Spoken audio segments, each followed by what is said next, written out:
예, 증시 브리핑 시작하겠습니다. 시장이 이제 괜찮은 재료에도 불구하고 이렇게 시원스럽게 올라가진 못했죠. 괜찮은 재료라고 분류되는 거는 미국 어닝 시즌이 괜찮게 흘러가고 있잖아요.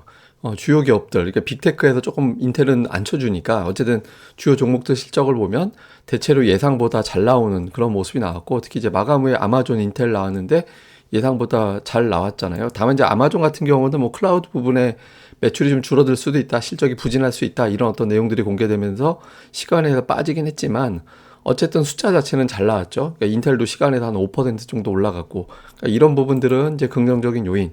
그리고 어제 또 발목을 잡았던 게 이제 퍼스트 리퍼블릭이 이틀 연속 급락을 해서 그 은행 문제 또 터지는 거 아닌가? 이런 걱정이 있었는데 이게 좀 반등을 했고, 또 테슬라 같은 경우도 캐시우드가 추가적으로 매입했다라는 소식이 전해지면서 반등이 나왔죠. 그래서 이런 부분들만 놓고 보면 시장 분위기는 이제 괜찮아야 마땅한데, 다만 이제 좀 걱정스러운 요인들이 좀 있었습니다. 그러니까 대표적인 게 미국 GDP 발표가 됐는데 1.1%, 예상이 2.0인데 1.1 나왔으면 되게 나쁘게 나온 거잖아요.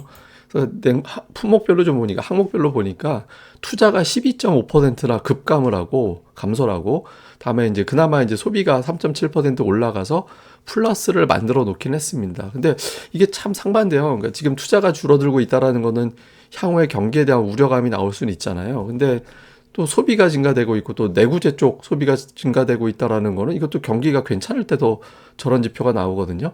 근데 어쨌든 예상했던 것보다 GDP가 좀 둔하게 나왔고 향후에 소비마저도 나빠질 가능성이 있지 않나? 그러니까 이런 찜찜함을 갖고 있다 보니까 이제 지수가 시원스럽게 올라가지는 못하는, 예, 그런 모습을 좀 보였습니다. 그리고 특히 오늘 업종별 특징이 확 갈렸는데 2차 전지로 분류가 되는 종목들 중에서 일부만 제가 이제 추렸습니다만은 에코프로 빼놓고는 대체로 마이너스가 났잖아요.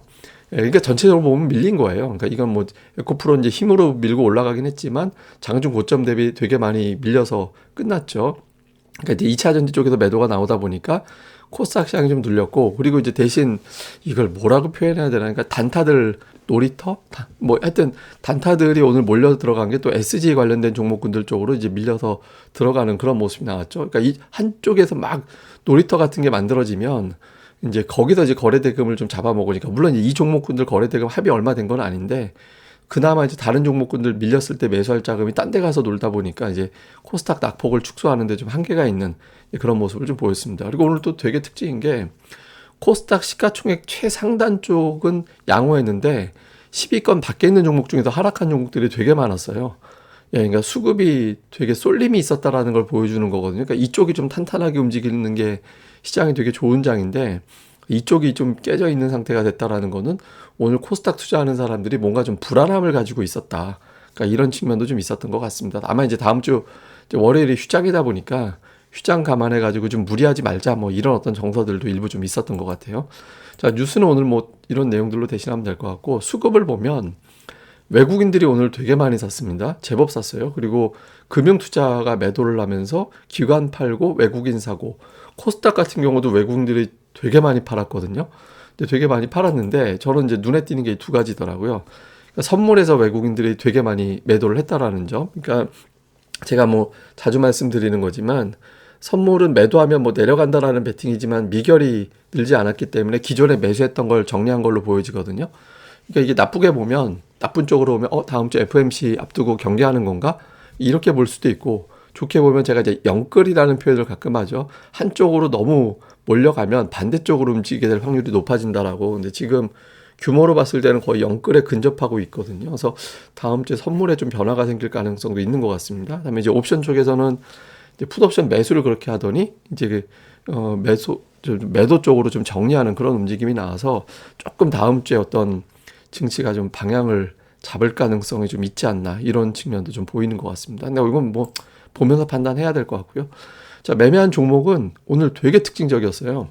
매도 쪽을 보면 눈에 확 띄죠. 그러니까 이제 포스코, 2차 전지, 그러니까 포스코 관련된 종목군들이 매도 쪽에 대거 포진해 있고, 2차 전지 관련된 종목군들, 그리고 이제 최근에 SG 관련해서 이제 변동성이 있었던 종목군들이 왼쪽에 있는데, 아마 SG 관련된 종목군들은 저거 CFD 청산된 게 저쪽으로 잡힌 게 아닌가 싶습니다.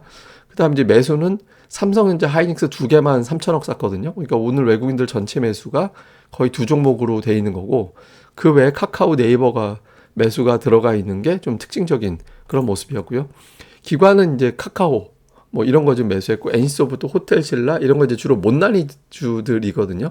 그동안에 좀 시장에서 좀 인정받지 못했던 종목군들, 이런 쪽이 좀 매수에 많이 들어가 있었고, 매도 쪽에서는 삼성전자 뭐 이런 를 제외하고는 좀 이슈가 있었던 종목군들 쪽이 좀 매도에 2차전지 또는 이슈 종목군들 이런 것들이 좀 들어가 있었습니다.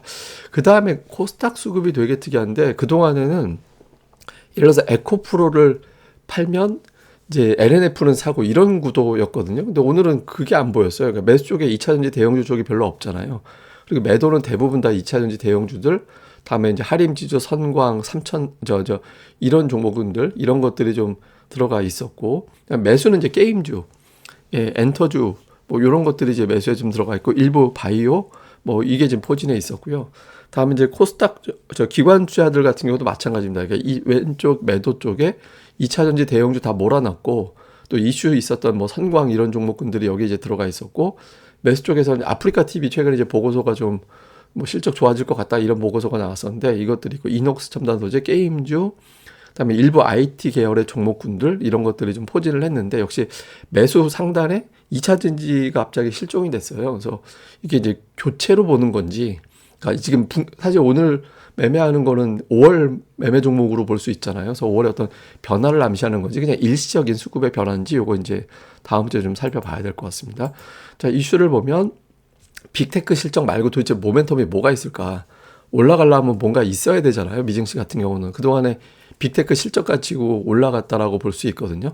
그 다음에 뭔가가 좀 나와줘야 됩니다. 미국은 실적 발표가 거의 끝나가는 상황이기 때문에 이제 5월 초에 애플 나오면 거의 지나가는 거잖아요. 그래서 그 다음에 이제 정책 변화, 뭐 경기 우려, 뭐 또는 이제 인플레 진정 이런 것들이 나와주는 게 가장 이상적이거든요. 근데 그런 게 안 나와주면 이제 좀 소재가 고갈되는 상황이 생기니까. 그 다음에 일부에서 5월 금리 인상 건너뛰는 상황 이런 뉴스 나오는데, 이거 나오면 별로 안 좋은 소식이 되는 겁니다. 왜냐면 차라리 인상할 거면 이번 해버리고 그냥 끝내버리는 게 낫지, 넘긴다? 그러면 은행 사태에 대해서 심각하게 본다, 이런 구도가 되는 거잖아요. 그래서 이 구도 어떻게 되는지.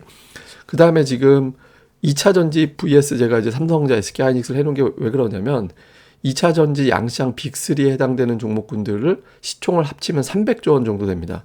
근데 삼성전자, SK하이닉스 시총이 450조 원 정도 되거든요. 합치면 750조 원이라서 공존하기가 어려워요. 예, 공존하기가 어렵기 때문에 둘 중에 하나가 가면 한쪽은 조금 둔해질 가능성이 있거든요. 근데 여기서 2차전지가 가는 시나리오가 되면 경기에 대한 자신감이 없는 경우의 수가 되고, 삼성전자, SK하이닉스가 가면 실적 바닥론에 무게가 실리는 그런 경우가 될 수 있기 때문에, 어느 쪽이 가느냐에 따라서 시장의 분위기가 좀 달라지는 그런 형태가 될 수 있거든요. 둘 다 빠지면 뭐 그건 그냥 하락장 되는 거고, 그러니까 어떤 구도가 되는지 요거 좀 주목해 볼 필요가 있습니다. 오늘 특징주들은 뭐 아까 슬쩍슬쩍 언급을 좀 드린 것 같고요. 그 다음에 이제 제가 이제 말씀드린 거는 다음 주에 거래일이 3일밖에 없어요. 예, 3일밖에 없는 상태라서 조금 몸을 사리는 움직임이 나올 가능성은 있거든요. 그래서 근데 그런 가운데서도 매수가 들어가는 업종은 나름대로는 좀 확신이 있는 거잖아요. 그래서 다음 주 초에 외국인 기관 투자들의 매수, 오늘 2차 전지를 되게 많이 팔았으니까 그 자금으로 도로 들어갈 거냐, 어느 쪽 한 2개 정도 찍어서 그쪽에 집중할 거냐, 이 수급의 변화를 좀 잘 봐야 됩니다. 그러니까 거래 일수가 적어서 경계하는 가운데서도 매수하는 거는 되게 좀 의미가 있는 거거든요. 그걸 좀 볼 필요가 있고, 그 다음에 이건 뭐냐면, 퍼스트 리퍼블릭이 최근에 공매도가 되게 많았거든요. 근데 이제 공매도를 하려면 이걸 어디서 좀 물량을 구해와야 되는데 그게 쉽지 않다라는 거예요. 그러니까 공매도 하려면 누가 주식을 줘야 되잖아요. 빌려줘야 되는데 빌릴 데가 없어서 공매도 해올 때 수수료가 확 올라갔답니다. 그래서 이제 퍼스트 리퍼블릭이 여기서 더 빠질 게 있을까 싶기도 하거든요. 그러니까 이게 은행 사태가 나름대로 지금 심각한 상황이라서, 근데 이거에도 불구하고 여기서 뭐 공매도 말고 다른 방식으로도 폭락시킬 수 있는 뭐 옵션이라든가 이런 것들도 있긴 할 텐데, 어쨌든 여기서 퍼스트 리퍼블릭이 더 빠지는 건 좀 안 좋은 신호가 될 수 있거든요. 그래서 이 부분도 이제 좀 이후에 미증시에서 좀 안정이 되는지 이것도 잘 볼 필요가 있는 것 같습니다. 예, 뭐 자세한 건 제가 또 열심히 또 주말 또 계속 정상적으로 다음 주에도 계속, 휴일에도 저는 계속 방송을 하니까 그 내용 좀 봐주시면 좋을 것 같고요. 그리고 이제 여기 고릴라 리서치에서도 제가 데이터, 뭐 장중 브리핑, 오늘의 증시에서 오늘 오후에 시장 밀릴 때 지수 밀린 이유들 뭐 이런 것들을 올려드리고 했잖아요. 여기 그다음에 이제 5월 증시 5월에 주식 파는 게 맞나? 이거에 대해서도 제가 어저께 데이터에 5월에 주식을 팔아야 될까? 요 데이터도 올려드린 거 있거든요. 그래서 많이 봐주시면 좋을 것 같습니다. 예, 그럼 감사합니다. 저는 다음에 뵙겠습니다. 그리고 좋아요, 구독하기 꼭 좀 부탁드립니다. 감사합니다.